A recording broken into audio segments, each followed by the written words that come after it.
انسان جب زندگی اس طرح کی بنا لیتا ہے کہ کیوں نہیں ہوا اور کیسے ہوگا اور اسے ہونا چاہیے تھا اور میں نے محنت کی تھی اور میں نے پوری اس پر صلاحیت لگا دی تھی، پھر یہ کام ہوا کیوں نہ، یہ چیز اسے پوری طرح اندر سے توڑ دیتی، یہ انسان کو روحانی طور پر پوری طرح کھوکھلا کر دیتی۔ اللہ تبارک و تعالیٰ کے بندے کی شان یہ ہوتی ہے کہ خوشی ہو، غمی ہو، راحت ہو، تکلیف ہو، نعمت ملے نہ ملے، الغرض ہر اچھی اور بری حالت پر وہ جو پوری طرح رب کی رضا پہ راضی رہتا ہے، اللہ تعالیٰ اسے سکون عطا فرما دیتا ہے، شکوہ نہ ہو، واویلا نہ ہو، شور نہ ہو۔ پورے طور پر جو بندہ رب کی رضا پہ راضی رہے، اس کے فیصلوں کو تسلیم کرے، ہر حال میں اللہ تبارک و تعالیٰ کی رضا پہ راضی رہے۔ ہاں ایک چیز ہے کہ وہ گناہوں والی زندگی پہ راضی نہ ہو، ظلم و ستم پر راضی نہ ہو، اس کو چھوڑنے کی، توڑنے کی کوشش کرے۔ یہ میں بات کر رہا ہوں دنیاوی معاملات کے اندر، رزق کے حصول کے معاملات، صحت اور بیماری کے معاملات، عروج اور زوال کے معاملات، ان معاملات میں پوری طور پر وہ اپنے رب کی رضا پہ راضی رہے۔ ایک ہے اللہ تعالیٰ کا بندے سے راضی ہونا، وہی بڑا ضروری ہے۔ رب جب تک راضی نہ ہو اتنی دیر تک زندگی میں قرار نہیں، مسلمان کی کامیابی نہیں۔ ایک ہے اللہ تعالیٰ کا راضی ہونا، وہ بھی بڑا ضروری ہے، اور ایک ہے بندے کا راضی ہونا، وہ بھی بڑا ہی ضروری ہے۔ ہماری زندگی کو کھا گئی یہ چیز کہ میں غریب ہوں تو امیر کیوں نہیں ہوں، میں بیمار ہوں تو تندرست کیوں نہیں ہوں، میری شہرت کم ہے تو زیادہ کیوں نہیں ہے۔ اس کاش کو، کیوں کو حضرت عبداللہ ابن مسعود رضی اللہ تعالیٰ عنہ فرمایا کرتے تھے، میری زبان پہ انگارہ آ جائے اور جل جائے، وہ اس سے بہتر ہے کہ میں یہ کہوں کہ یہ کام ایسے کیوں ہوا ہے یا ایسے کیوں نہیں ہوا۔ میرے رب نے جو کیا ہے، جس وقت کیا ہے، جس کرم سے کیا ہے، اس نے بہتر ہی کیا ہے۔ اللہ تعالیٰ کی رضا پہ راضی رہنا، اس کے فیصلوں کو تسلیم کرنا، مقام تسلیم و رضا پہ رہنا۔ قرآن مجید میں نا اہل ایمان کی جو علامت بیان کی ہے، اور جگہ جگہ صحابہ کرام علیہم رضوان کے لیے جو لفظ آیا ہے وہ بڑا قابل غور ہے۔ وہ لفظ یہ ہے کہ رضی اللہ عنہم ورضوا عنہ، فرمایا وہ لوگ ہیں کہ اللہ ان سے راضی ہے اور وہ اللہ سے راضی ہیں، وہ بھی اپنے رب سے بڑے راضی ہیں۔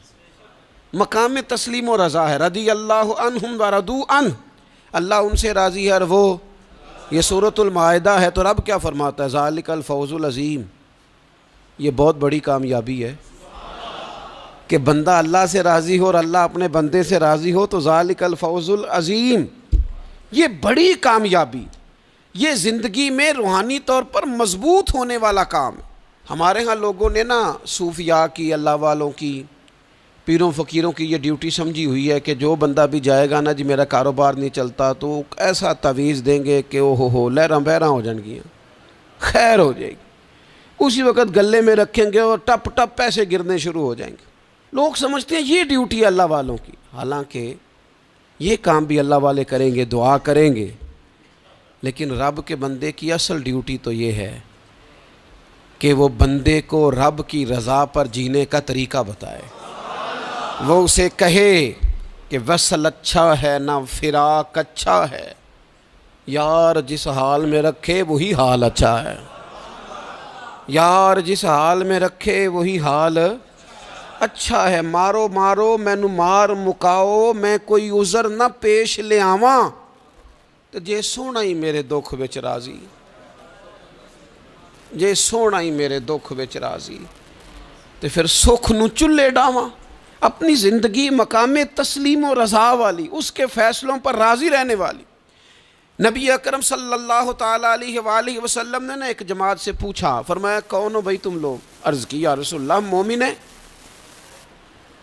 حضور علیہ السلام نے فرمایا تمہارے ایمان کی علامت کیا ہے؟ پھر غور کریں، حضور علیہ السلام نے فرمایا تم کون ہو، تم لوگ کیا ہو، اپنا عقیدہ واضح کرو۔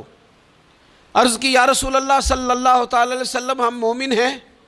فرمایا تمہارے ایمان کی علامت کیا ہے؟ انہوں نے عرض کی یا رسول اللہ رب نعمت دے تو شکر کرتے ہیں، آزمائش ڈالے تو صبر کرتے ہیں، اللہ کے فیصلوں پہ راضی رہتے ہیں۔ اب رسول پاک صلی اللہ تعالیٰ علیہ وسلم نے جو بات کی ہو قلم ٹوٹ گئے، قربان ہونے کو جی چاہا۔ محبوب فرمانے لگے تم لوگ کیا ہو؟ یا رسول اللہ مومن ہے۔ تمہارے ایمان کی علامت کیا ہے؟ حضور علامت یہ ہے کہ رب کی رضا پر راضی رہتے ہیں، مصیبت ڈالے تو صبر کرتے ہیں، اگر کبھی مشقت آ جائے تو صبر کرتے ہیں، اگر وہ نعمت دے تو شکر کرتے ہیں، گویا ہر حال میں رب کی رضا پہ راضی ہیں۔ اب محبوب کریم نے کیا فرمایا؟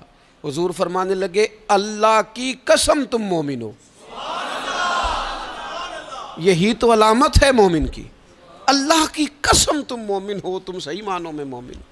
اللہ کی رضا پر راضی نہ رہنا اور ساری زندگی واویلا کرنا، فلاں چیز کیوں نہیں ملی، فلاں چیز کیوں نہیں ملی، یہ کیوں نہیں ہوا، وہ کیسے نہیں ہوا، یہ ایسے کیوں نہیں ہوا۔ وصل اچھا ہے نہ فراق اچھا ہے، محبوب جس حال میں رکھے وہی حال اچھا ہے۔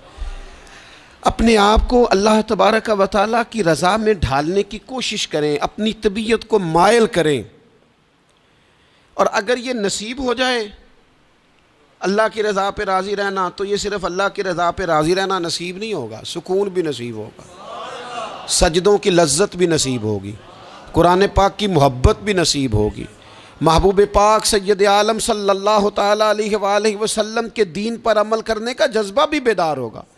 آپ یقین کریں زندگی خوشی خوشی گزر جائے گی، کوئی لمحہ تکلیف نہیں دے گا، کوئی بندہ تکلیف نہیں دے گا، کوئی آزمائش پریشان نہیں کرے گی، آنے والا کوئی دکھ بھی دکھ نہیں رہے گا۔ اگر رب کی حضرت عبداللہ ابن عباس رضی اللہ تعالیٰ عنہ ارشاد فرمایا کرتے تھے قیامت کے دن سب سے پہلے ان لوگوں کو جنت میں داخل کیا جائے گا جو ہر حال میں اللہ کی رضا پہ راضی رہتے تھے۔ سب سے پہلے ان لوگوں کو جنت میں بھیجا جائے گا، کیوں کہ راضی ہیں رب کی رضا پہ۔ اس نے جہاں رکھا ہے، جس حال میں رکھا ہے، اس نے کرم سے ہی رکھا ہے، اس نے فضل سے رکھا ہے، تو رب کی رضا پہ راضی رہیں، اس کے فیصلوں پہ راضی رہیں۔ وہ جس حال میں رکھے، جس مقام پہ رکھے اور جس معیار میں رکھے۔ یہ دیکھیے یہ آیت کریمہ ہے قرآن مجید کی، سورہ بقرہ کی آیت نمبر 216 ہے۔ یہ نا بہت بڑا فلسفہ ہے رب کی رضا پہ راضی رہنے کا۔ یہ آیت کریمہ میں سمجھتا ہوں اگر کسی بندے کو پوری طرح یہ سمجھ آ جائے نا، تو پھر عقیدہ توحید بھی پکا ہو جائے گا، اس کا نظریہ اپنے رب کی رضا پہ مستحکم ہو جائے گا۔ اللہ تعالیٰ نے کیا ارشاد فرمایا، ذرا انداز دیکھیے رب کریم کا اپنے بندوں پر کرم کرنے کا اور سمجھانے کا۔ فرمایا کتبہ علیکم القتال وہو کرہ لکم، تم پر نہ جہاد فرض کیا گیا ہے اگرچہ وہ تمہیں ناگواری ہو، چاہے تمہیں اچھا نہ لگے۔ کتبہ علیکم القتال وہو کرہ لکم، فرمایا تم پر جہاد ضروری قرار دیا گیا ہے، لڑنا اللہ کی راہ میں تم پر ضروری ہے، فرض ہے، اگرچہ وہ تمہیں ناگوار ہو۔ اور پھر آگے پتہ کیا فرمایا؟ حد کر دی۔ بڑی بڑی دنیا میں لوگ معرفت ڈھونڈ کے لائیں گے پر دم توڑ جائے گی۔ کیا سمجھایا ہے اور کیا معرفت دی ہے اپنے بندے کو۔ اللہ کریم نے ارشاد فرمایا وَعَسَىٰ أَن تَكْرَهُوا شَيْئًا، فرمایا قریب ہے کہ کوئی بات تمہیں بری لگے، وَهُوَ خَيْرٌ لَكُمْ، اور وہی تمہارے لیے بہتر ہو۔ تمہیں ناگوار گزر رہی ہے اور وہ تمہارے لیے بہتر ہو۔ اور فرمایا وَعَسَىٰ أَن تُحِبُّوا شَيْئًا وَهُوَ شَرٌّ لَكُمْ، اور قریب ہے کہ کوئی بات تمہیں بڑی پسند آئے اور تمہارے حق میں بری ہو۔ تو جئیں کیسے، گزارا کیسے کریں؟ رب نے خود فرمایا گزارا اس طرح کرو کہ واللہ یعلم وانتم لا تعلمون، اللہ جانتا ہے تم نہیں جانتے، لہٰذا وہ جو تمہارے حق میں فیصلہ کرے اسے قبول کرو۔